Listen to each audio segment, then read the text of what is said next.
بسم اللہ الرحمن الرحیم رب اشرح لی صدری ویسر لی امری واحلل عقدۃ من لسانی یفقہوا قولی اللہم لا سہل الا ما جعلتہ سہلا وانت تجعل الحزن اذا شئت سہلا ربی یسر ولا تؤثر اللہم فقہنا فی الدین اللہم فقہنا فی الدین اللہم انی اسألک علما نافعا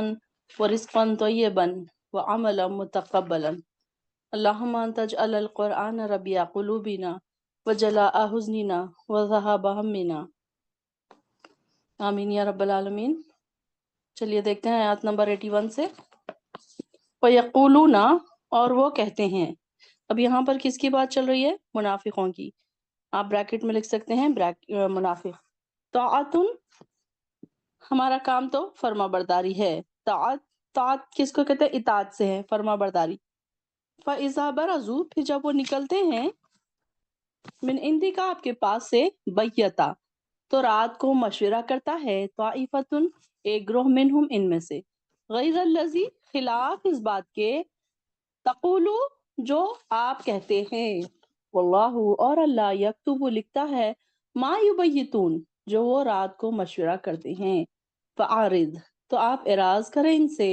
انہم ان سے وتوکل علی اللہ اور آپ توکل کریں اللہ پر وکفا باللہ وکیلا اور اللہ کافی ہے یا اللہ کا وکیلا کارساز ہے۔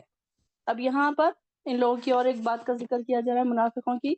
کہ یہ آپ کے سامنے آتے تو آپ کی اطاعت کا دم بھرتے تھے، کہتے تھے کہ ہم تو اطاعت گزار ہیں، ہم تو فرما بردار ہیں، ہم تو پکے اور سچے مسلمان ہیں۔ یہ ان کا بتانے کا طریقہ ہوتا تھا نا کہ وہ مسلمانوں کے بیچ بیٹھتے تھے، آپ صلی اللہ علیہ وسلم کی محفلوں میں بیٹھتے تھے اور یہ ان کو یہ بتانا مقصود ہوتا تھا کہ وہ بہت اطاعت گزار ہیں، بہت فرما بردار ہے آپ صلی اللہ علیہ وسلم کی۔ لیکن مسلمانوں کی خیر خواہی کی باتیں بھی کیا کرتے تھے وہ، لیکن ان کے خفیہ مشورے ان باتوں سے بالکل الگ ہوتے تھے۔ یعنی کہ سامنے جب ہوتے تھے تو ان کی باتیں کرتے تھے، اور جب الگ ہوتے تھے، جب اپنے گروپ میں ہوتے تھے، اپنے لوگوں میں ہوتے تھے، تو ان کی جو باتیں ہیں، ان کی جو مشورے ہیں وہ بالکل الگ ہوتے تھے۔ ان کی سوچ اور ان کا انداز فکر بالکل مختلف ہوتا تھا۔ وہ یہ سوچتے تھے کہ ان مسلمانوں کو کیسے نقصان پہنچایا جائے، ہر وقت کوئی نہ کوئی اسی ترکیبیں ڈھونڈتے رہتے تھے، کوئی نہ کوئی چالیں چلنے کی سوچتے رہتے تھے تاکہ ان کی قوت کمزور ہو اور ان سے پیچھا چھڑایا جا سکے۔ ہر وقت ان کی یہی چال ہوتی تھی کہ کس طریقے سے مسلمانوں سے پیچھا چھڑایا جائے یا انہیں مدینے سے ہی نکال دیا جائے۔ اس غرض کے لیے یہود مدینہ سے کیا کرتے تھے؟ وہ ہمیشہ آپسی تعلقات کو مضبوط رکھا کرتے تھے۔ آپ ان کی ایسی ناپاک سازشوں کی پرواہ نہ کیجیے۔ آپ صلی اللہ علیہ وسلم کیا کہہ رہے ہیں؟ آپ صلی اللہ علیہ وسلم کو کیا کہا جا رہا ہے؟ اللہ تعالیٰ کیا کہہ رہے ہیں کہ کوئی بات نہیں، آپ ان کی پرواہ نہ کیجیے، ان کی سازشوں کی، صرف آپ کیا کریے؟ توکل علی اللہ، آپ توکل علی اللہ، اللہ پر بھروسہ رکھیے، کیونکہ صرف اللہ تعالیٰ خود ہی ان سے نپٹ جائے گا، اللہ تعالیٰ ہی کافی ہے ان سے نپٹنے کے لیے۔ نیکسٹ آیت، افلا یتدبرون القرآن، یا پھر وہ غور و فکر نہیں کرتے قرآن میں؟ وَلَوْ كَانَ اور اگر ہوتا من عندی غیر اللہ، غیر اللہ کی طرف سے یہ قرآن، لوجدوا تو وہ پاتے فیہ اس میں اختلافاً کثیرا، اختلاف بہت ہی زیادہ۔ یعنی کہ قرآن میں اختلاف نہ ہونا یہی دلیل ہے اس بات کی کہ یہ اللہ کی طرف سے نازل شدہ کتاب ہے۔ اگر کوئی بھی انسان ایک کوئی کتاب نکالتا ہے تو اس میں کوئی نہ کوئی پوائنٹس غلط ہو سکتے ہیں، کوئی صحیح بھی ہوتے ہیں، کوئی غلط بھی ہو سکتے ہیں، لیکن یہاں پر اللہ کی طرف کی کتاب ہے تو اس کی یہی دلیل ہے کہ اللہ کی طرف کی ہے، اس لیے اس میں کوئی قرآن میں کوئی ہے ہی نہیں، اس میں کوئی شک ہی نہیں ہے۔ تو یہاں پر ان سے کہا جا رہا ہے کہ وہ قرآن میں غور و فکر کیوں نہیں کرتے؟ منافقوں کی جن باتوں پر انہیں تنبیہ کی جا رہی ہے، ان کی ایک وجہ یہی ہے کہ انہیں قرآن کے اللہ کی طرف سے نازل ہونے میں بھی شک تھا۔ وہ اس بات کو ہی نہیں مانتے تھے کہ یہ قرآن اللہ کی طرف سے نازل کیا ہوا ہے۔ اس آیت میں اس شک کو دور کرنے کی عقلی دلیل پیش کی جا رہی ہے، اور انسان کی یہ حالت ہے کہ بچپن سے اس کی عقل کمزور ہوتی ہے، جوانی میں قدرے ترقی کر جاتی ہے اس کی عقل، اور جب بڑی عمر کو پہنچتا ہے تو اس کی عمر بھی، اس کی عقل بھی کیا ہو جاتی ہے؟ پختہ ہو جاتی ہے۔ تو یہ تینوں جو دور ہوتے ہیں، یہ کلام میں نمایاں فرق ہوتا ہے۔ پھر زندگی بھر اس کے نظریات بدلتے رہتے ہیں۔ اب بچپن میں دیکھیے کہ ایک انسان ہے، اب آپ دیکھیے کہ بچپن میں ہم لوگ کچھ ڈائریز میں کچھ لکھتے تھے، کچھ شعر شاعری لکھتے تھے، کچھ ایسے جوکس لکھتے تھے۔ اب آپ دیکھیے کہ 30-40 سال کی عمر میں آپ وہ ڈائری اٹھا کر دیکھیے، آپ کو ہنسی آئے گی کہ میں نے یہ کیا لکھا تھا، میں کیسے مطلب کتنی کم عقل تھی میں، کیا باتیں میں لکھتی تھی۔ تو ایک انسان کا عقل کا جو دور ہوتا ہے نا بچپن کا، تو وہ بہت ہی کمزور ہوتا ہے اور اس کو کچھ اتنی سمجھ نہیں آتی۔ تب یہاں پر اس کے نظریات بھی ہر عمر میں بدلتے رہتے ہیں۔ بچپن میں الگ ہوتے ہیں، پھر جوانی میں بھی الگ ہوتے ہیں، پھر بڑھاپے میں پھر الگ قسم کے ہوتے ہیں۔ اب آپ دیکھیے کہ جوانی میں انسان جنرلی انسان کا جوانی میں کیا ہوتا ہے حال کہ کہ بس انسان سوچتا ہے کہ میں انجوائے کروں، کیا پڑھائی کروں، کیا اس میں سارا طرح اس کا فوکس جو ہوتا ہے تو وہ فوکس کس پہ ہوتا ہے اس کا کہ اپنی آگے کی جو میں مستقبل میں یہ کروں، میں ایسے پڑھائی کروں، میں یہ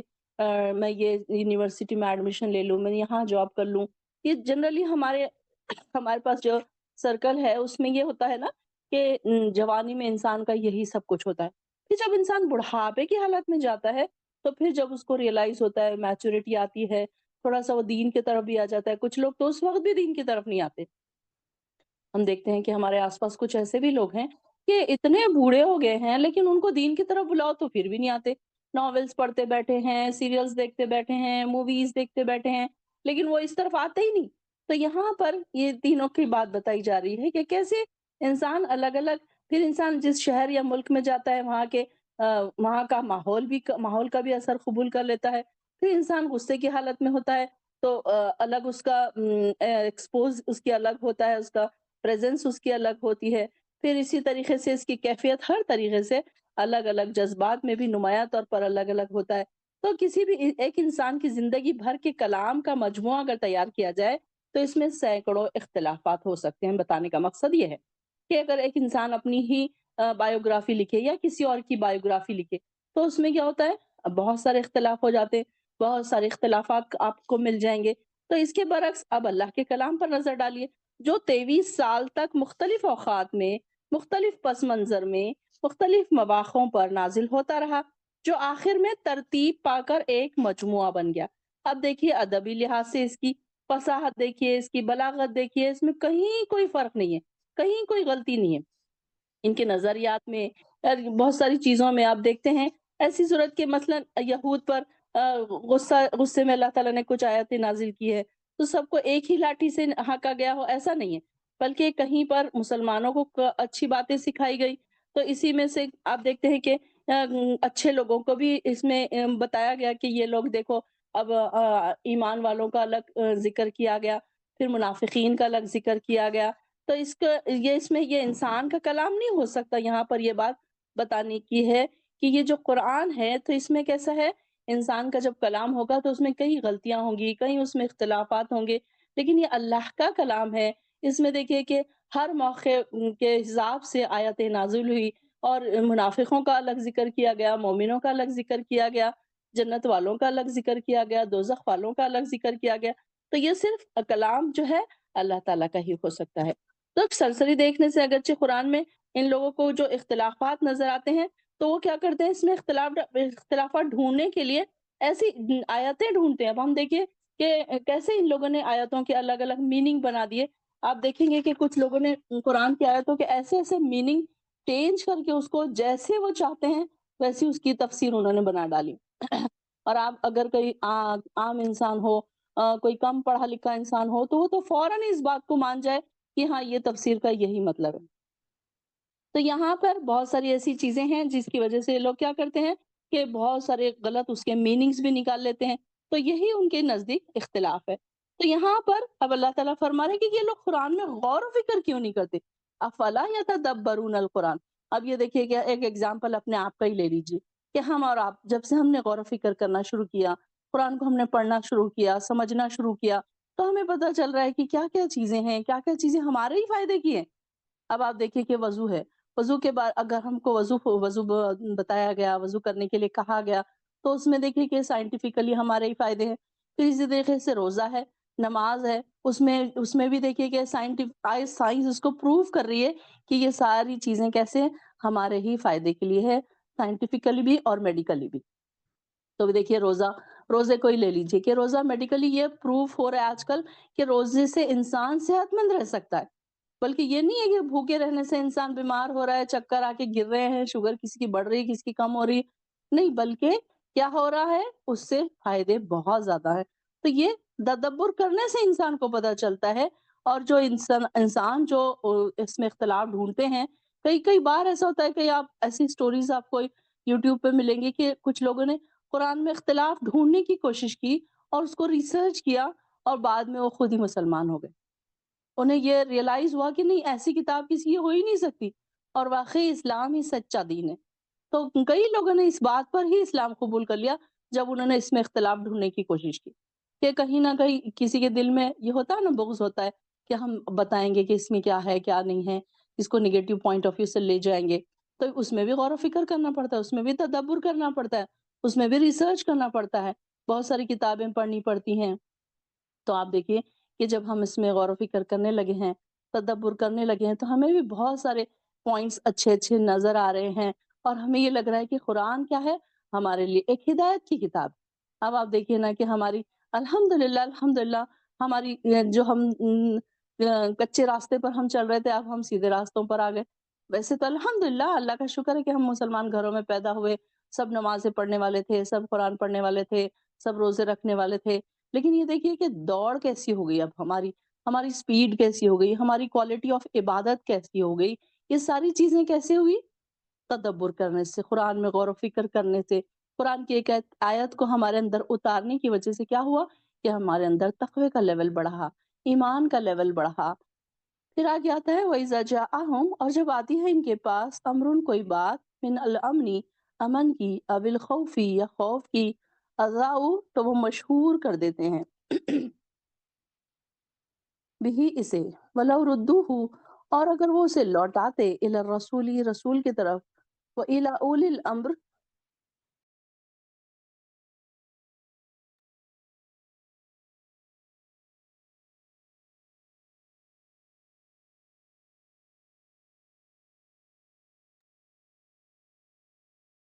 یا اسے وہ لوٹاتے الی الرسول، رسول کی طرف، یا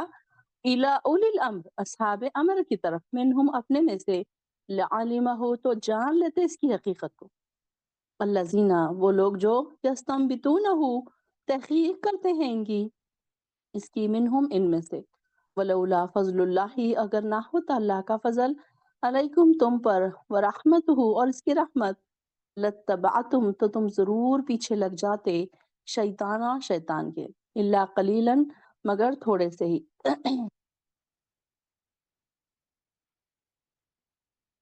اب یہاں پر ایک بات اور بتائی جا رہی ہے کہ افواہوں کی تحقیق کر لینی ضروری ہے، کہ جب کوئی تمہارے پاس کوئی بات آئے، چاہے وہ امن کی ہو، چاہے وہ خوف کی ہو، تو وہ کیا کر دیتے تھے، فوراً اسے، ایسی افواہوں کو فوراً اڑا دیتے تھے۔ اب یہاں پہ غزوہ احد اور غزوہ خندق کا درمیانی دور جو مسلمانوں کے لیے بڑا ہی آزمائش کا دور تھا، جیسا کہ ہم نے دیکھا، جبکہ غزوہ احد میں ایک دفعہ مسلمانوں کی شکست کی وجہ سے یہودیوں، مشرکوں، قریش مکہ اور قبائل عرب جو تھے، یہ سب اسلامی دشمن کے طاقتوں کے جو حوصلے بڑے ہوئے تھے، اور مدینے میں ہر طرف ایک ہنگامی قسم کی فضا چھائی ہوئی تھی، تو اس صورتحال سے اسلام دشمن لوگ خوب فائدہ اٹھا رہے تھے اور کبھی تو مسلمان کو اور دہشت گرد زدہ بنانے کے لیے ایسی افواہیں پھیلا دیتے تھے کہ فلاں مقام پر مسلمانوں کے خلاف بھاری لشکر جمع ہو چکا ہے، اور عنقریب وہ مدینے پہ چڑھائی کرنے والا ہے۔ کبھی ایسا ہوتا کہ خطرے کی بات فی الواقع موجود ہی نہیں ہوتی، لیکن غلط بیانی اور افواہوں کی بنا پر مسلمانوں کو غافل رکھا جاتا، اور یہ بات صرف منافقوں یا یہودیوں تک ہی محدود نہیں رہتی تھی، یہ اس کی وجہ محض اسلامی دشمنی ہی نہ ہوتی تھی، بلکہ لوگ کیا کرتے تھے، صرف دلچسپی کے لیے ایسی افواہوں کو پھیلانے میں حصے دار بن جاتے تھے۔ تو اسی سلسلے میں مسلمانوں کو تنبیہ کی جا رہی ہے، الرٹ کیا جا رہا ہے کہ وہ ایسی افواہوں پر ہرگز حصے دار نہ بنے، بلکہ اگر کوئی افواہیں سن پائیں تو اسے احکام بالا تک پہنچا دیں تاکہ وہ صورتحال کی تحقیق کر سکے۔ اب اس میں ایک سٹوری بھی آتی ہے کہ اس آیت کے شان نزول میں، تو ایک بار یہ ہوا تھا کہ سیدنا عمر اس آیت کے شان نزول میں ایک بیان فرماتے ہیں کہ وہ فرماتے ہیں کہ لوگ مسجد نبوی کے صحن میں بیٹھے باتیں کر رہے تھے کہ رسول اللہ صلی اللہ علیہ وسلم نے اپنی بیویوں کو طلاق دے دی ہے، اور جب میں نے خود اب انہوں نے کیا کیا کہ وہاں سے سنا اور انہوں نے فوراً اس بات پر یقین نہیں کر لیا، بلکہ انہوں نے کیا کیا، اولو الامر تک یہ بات پہنچائی تحقیق کرنے کے لیے۔ اب اولو الامر کون تھے اس وقت؟ آپ صلی اللہ علیہ وسلم۔ تو جب انہوں نے کہا کہ میں خود رسول اللہ علیہ وسلم کے پاس جا کر میں نے اس بات کی تحقیق کی تو آپ نے بتایا نہیں، میں نے تو طلاق نہیں دی، تو یہ آیت اس بارے میں نازل ہوئی۔ پھر انہوں نے جا کر کہا کہ کسی آدمی کے جھوٹا ہونے کی دلیل صرف یہی ہے کہ وہ ہر سنی سنائی باتوں کو آگے پہنچا دے۔ تو یہ اس طریقے سے یہاں پر یہ بات بھی سکھائی جا رہی ہے کہ ایک تو یہ اس وقت کی بات ہے کہ لوگ کیا کرتے تھے کہ ایسی خوف کی راز کی باتیں مشہور کر دیتے تھے تاکہ لوگوں میں خوف و ہراس پھیل جائے، لیکن آج بھی دیکھیے کہ ہمارے پاس تقریباً سب لوگوں کا یہی طریقہ ہے کہ کسی کی بات کوئی سن لی اور فوراً اس کو پہنچا دیا، فوراً اس کو فون کر دیا، اس کو بتا دیا، اس کو میسج کر دیا کہ ارے فلاں کا طلاق ہو گئی، فلاں کی خلا ہو گئی، فلاں کے گھر میں لڑائی ہو گئی، فلاں کے گھر میں جھگڑا ہو گیا، ان کی شادی طے ہو گئی، ان کا یہ ہو گیا۔ کہیں سے کوئی بات چپکے سے معلوم پڑ گئی تو بس پھر اس کو پہنچانے میں دیر نہیں لگاتے، حالانکہ پہلے تحقیق بھی نہیں کرتے کہ کیا یہ بات سچ مچ سچ ہے یا نہیں ہے، یہ بھی بات نہیں، بلکہ تحقیق یستنبطونہ، تو یہاں پر وہ تحقیق بھی نہیں کرتے بلکہ کیا کرتے، آگے یہ پہنچاتے جاتے بات کو۔ تو یہ ہمارے پاس بھی آج کل اب یہ دیکھیں ہم جو باتیں اس وقت کی سن رہے ہیں منافقوں کی، آج دیکھیے کہیں نہ کہیں ہماری زندگیوں میں وہ شامل ہے۔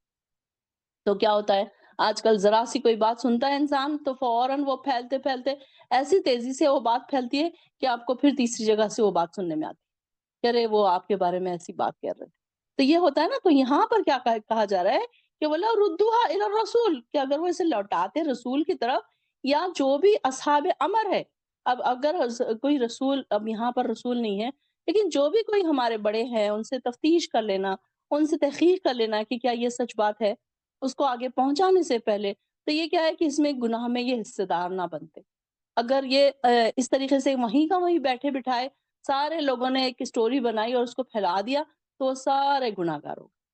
لیکن یہاں پر کیا بتایا جا رہا ہے کہ ان کو کیا کرنا چاہیے کہ وہ اسے لوٹاتے رسول کی طرف، یا صحاب امر اول الامر ہم نے پیچھے پڑھا تھا نا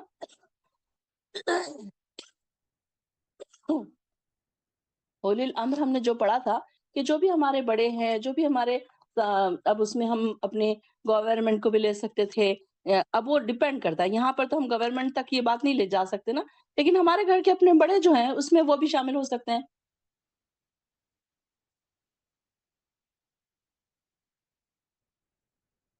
تو یہ کہ تحقیق کر لینی ضرورت ہے، اور اگر نہ ہوتا اللہ کا فضل تم پر اور اس کی رحمت نہ ہوتی تو تم ضرور پیچھے لگ جاتے شیطان کے۔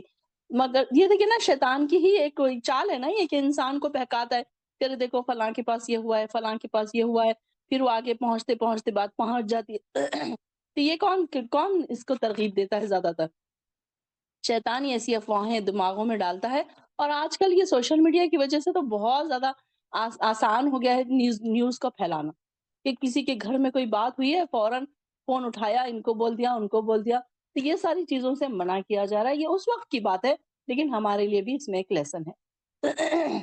فقاتل، تو آپ چاہیے کہ لڑے فی سبیل اللہ، اللہ کے راستے میں، لا تکلفو الا نفسک، نہیں آپ ذمہ دار بنائے گئے مگر اپنی ہی ذات کے، نفس کا اپنی ہی ذات کے، وحرد المومنین، اور آپ رغبت دلائیں مومنوں کو، عسا امید ہے، اللہ یکفا کہ وہ روک دے باسا لڑائی، الذین ان لوگوں کی جنہوں نے کفروا کفر کیا، واللہ اشد، اور اللہ بہت سخت ہے، باسن اشد لڑائی میں، وہ اشد تنکیلا، اور بہت سخت ہے سزا دینے میں۔ اب یہاں پر لڑائی کے لیے آپ صلی اللہ علیہ وسلم کو کہا جا رہا ہے کہ ان کو آپ شوق دلائیے، ان کو رغبت دلائیے، یعنی کہ آپ ہر وقت اللہ کی راہ میں لڑنے کو تیار رہیں گے اور مسلمانوں کو بھی ترغیب دیتے رہیں گے، اگر مسلمان یقیناً آپ کے ساتھ مل کر جہاد پر کمر بستہ ہو جائیں گے، آپ کا ہمیشہ ارادہ ہوتا تھا، جس کا اثر یہ ہوگا کہ دشمن آپ کی حرکات اور سکنات دیکھ کر خود ہی لڑائی کا ارادے سے رک جائے گا، اور اگر ایسا نہ ہوا اور انہوں نے حملے کی ٹھان لی تو اللہ ان سے نمٹنے پر قادر ہے اور انہیں خوب سزا دے سکتا ہے، جیسا کہ جنگ خندق میں فی الواقع ہوا تھا۔ بہرحال آپ کو جہاد کے لیے ہر وقت کمر بستہ رہنا چاہیے۔ تو یہاں پر یہ تھا نا کہ آپ صلی اللہ علیہ وسلم ہر وقت مومنوں کو یہ کہا کرتے تھے کہ ہر وقت تیار رہیں۔ اب کبھی کبھی یہ ہوتا جب اس طریقے سے کبھی جنگ میں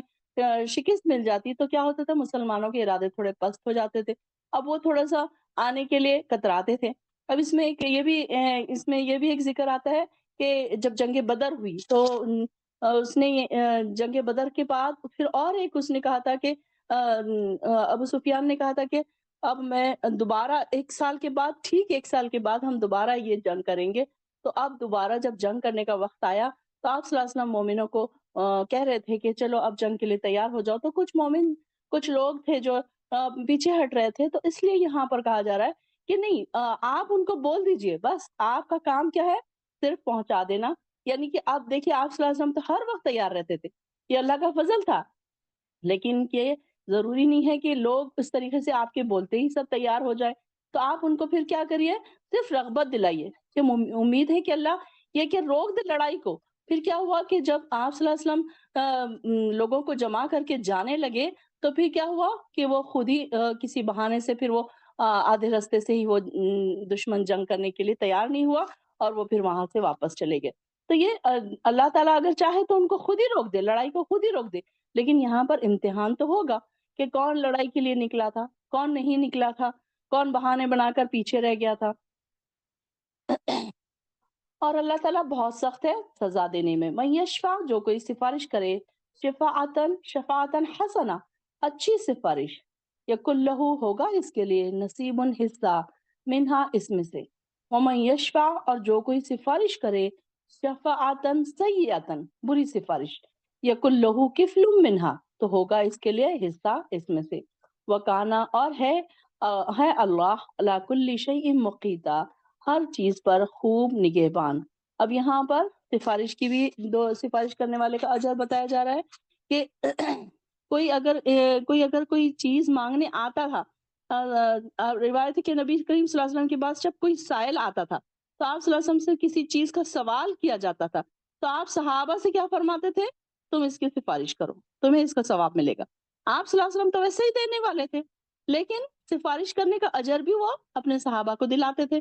تو تمہیں ثواب ملے گا، اور اللہ جو چاہتا ہے اسے نبی کی زبان سے جاری کرا دیتا ہے یا فیصلہ کرا دیتا ہے۔ تو یعنی کہ انسان اب اسی طریقے سے اگر کوئی شخص چور کی سفارش کر کے اسے چھڑاتا ہے، پھر چوریاں کرتا ہے تو سفارش کرنے والے کو بھی اس کے گناہ کا حصہ ملتا رہے گا۔ دو طریقے کی سفارش ہے، ایک نیکی کی سفارش اور ایک برائی کی سفارش۔